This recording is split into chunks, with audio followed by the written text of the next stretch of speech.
Hey, what's up, everyone? It's the Beast, Brian London. Welcome back to the channel. If this is your first time here, most of the other videos are about sports, but this is an important conversation I thought we had to have. So we did it, and we hope that you'll go back and watch part one of this conversation. If you missed it, it was really interesting and really eye-opening. So without further ado, it's part two, but before we get there, again, subscribe, hit the thumbs up, and hit the little bell so you're notified when new videos come down. Once again, here's my conversation with Andrew Esensten. All right, Andrew, one of the things I want to get into, and I know you had said in part one, you may not want to wade into this topic, and everyone has the right to claim their identity. But I'm uber curious, because I tend to be curious about a lot of stuff. I love to go down rabbit holes and Google and watch YouTube videos. I just like to learn things, whether it's about my own heritage or anyone else's. But is it theoretically possible that the notion that the original Jews, right, that we think of in the biblical sense, were indeed, blacks or Africans or however we'd like to go there? Like, is the narrative that maybe I grew up knowing completely wrong? Is that possible? So we know that humanity started on the continent of Africa.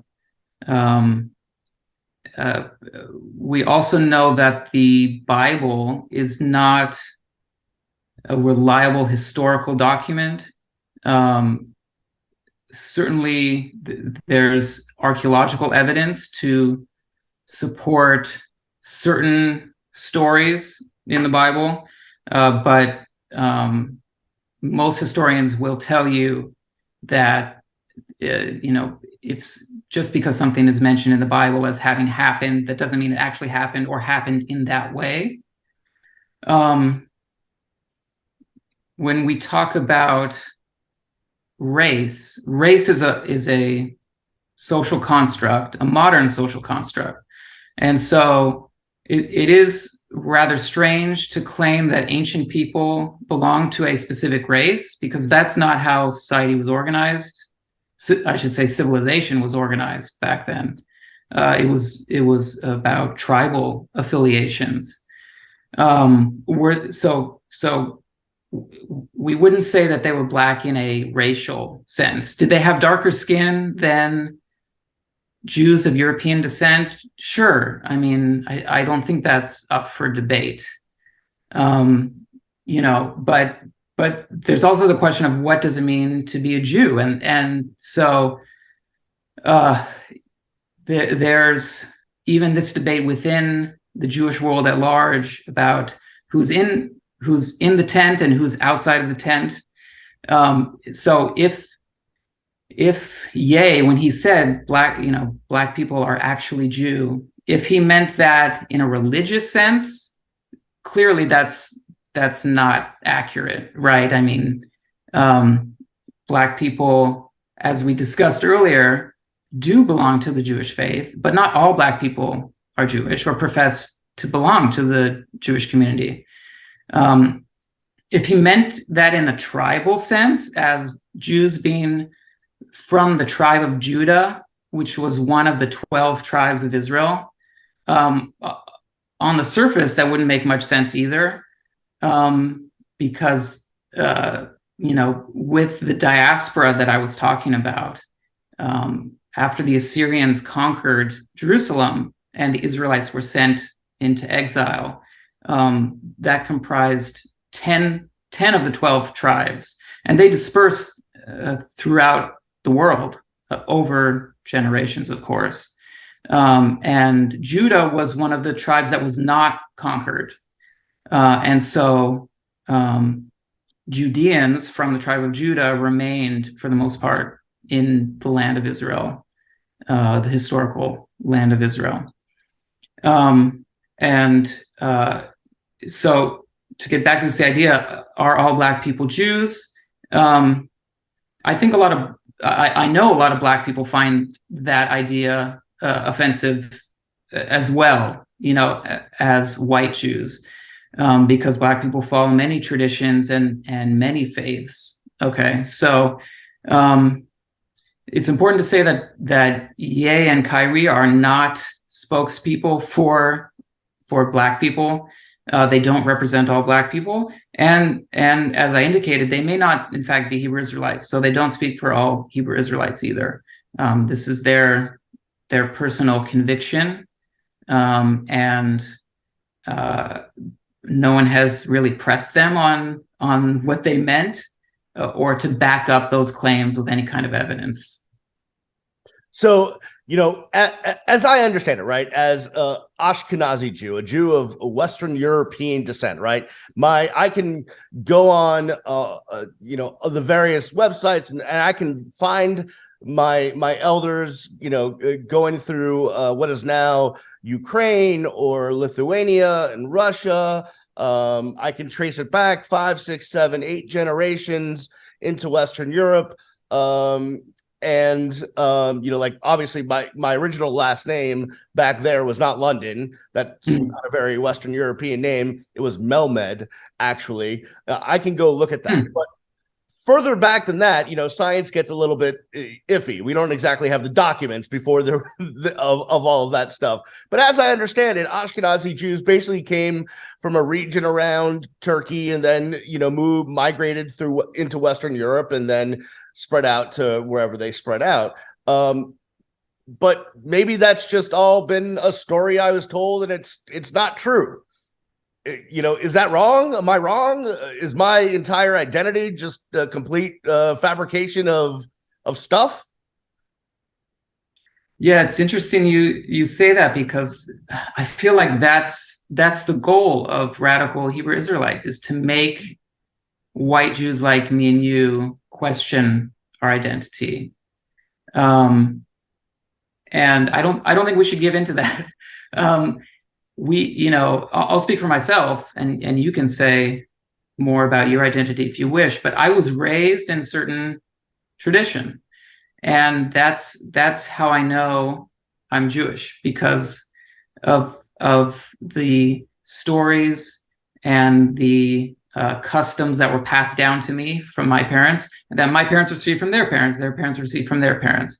So the generational transfer of cultural practices, I think, is the best evidence out there to say, actually, I am Jewish, despite what Hebrew Israelites, or anyone else for that matter, any other anti-Semites would want me to believe, would want me to question my heritage.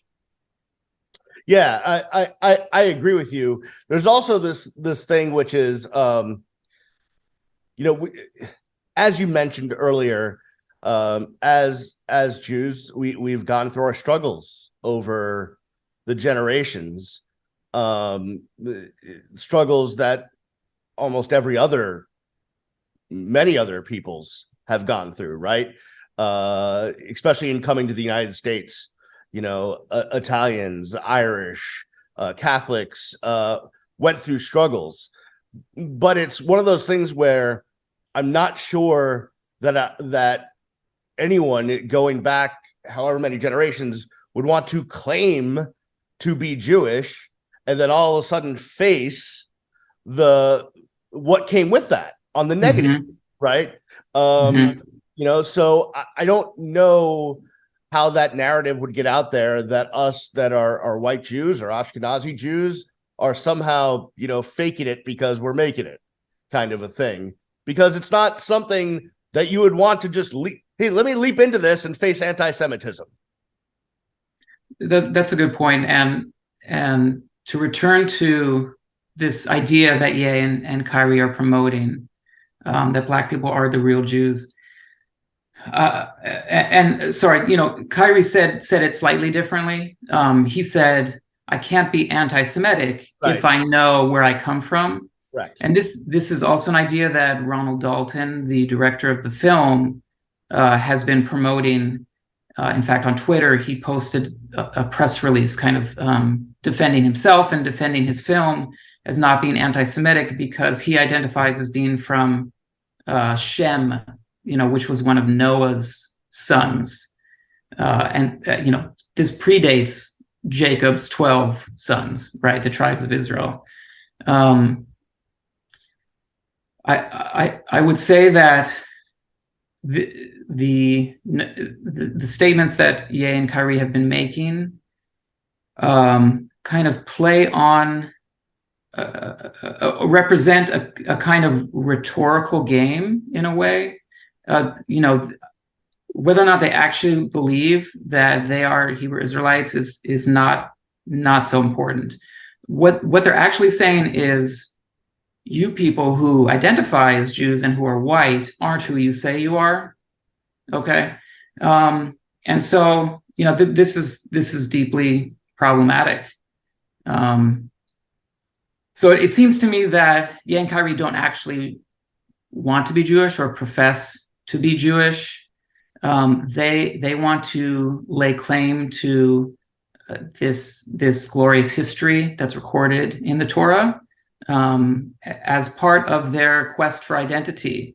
And Jemele Hill has a good Atlantic piece about why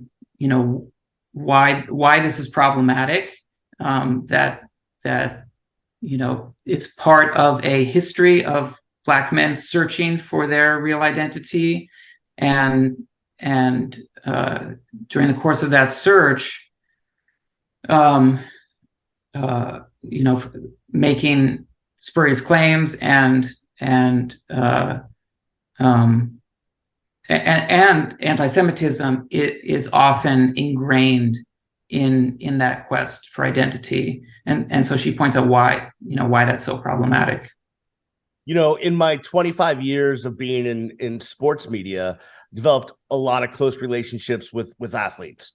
And a lot of them are, we're Twitter friends, and we have Twitter conversations. We have conversations through text, what have you. And last week, I found myself seeing a lot of my friends, basically discounting my lineage, and got into a little bit of some heated back and forth on Twitter, and I just felt like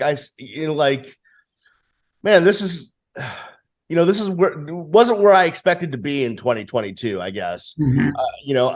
If you asked me 20 years ago, I would have thought by now we would have had a much better understanding of each other and would have been able to kind of, figure it out. But we're still here, right? We're still at this point where we're still trying to understand each other and figure out how to coexist on this big blue planet. How do you think this gets worked out? Is there a way you've done research throughout so many different communities in this country and Israel and seen a lot of interactions between different peoples? Do you think that there's hope on this front? I'd like to think so. I want to go back to your testimony that as this has been unfolding, friends or contacts of yours have been questioning your identity, and I feel that that's very harmful. And I wonder what they hope to gain, and also what the source of that unease is, what the source of that bigotry is. Ye said something. I mean, he said a lot of wacky things, but one of the more cogent things that he said in recent weeks on the Drink Champs podcast, I believe, is that he's jealous of Jews. He's jealous of our communal cohesion, of our success in different realms, and he even said several years ago he wanted Black people to have their own kibbutzes. Right, a kibbutz is like a communal settlement, which was very popular in the early years of the state of Israel. and it doesn't exist so much anymore. But I find that fascinating, and it reminded me of something that Henry Louis Gates, the scholar of African American history, wrote in a profile of Farrakhan, Louis Farrakhan, the notoriously anti-Semitic leader of the Nation of Islam, which is that Farrakhan wants to be a Jew. I mean, he wants to supplant the Jewish community because of this jealousy, this deeply ingrained sense of inferiority. And again, I just want to say, I find it sad that Black people were taken from their homes, enslaved, and forced to adopt new cultures, new religions as slaves. I think you spoke about, is there hope for mending, this fracture in Black Jewish relations? I think it comes from educating oneself about ancient African communities who have their own glorious history, right? So it's not, what I'm saying is, it's not necessary for Black people to have pride in themselves simply by claiming to be an Israelite, a descendant of the biblical Israelites.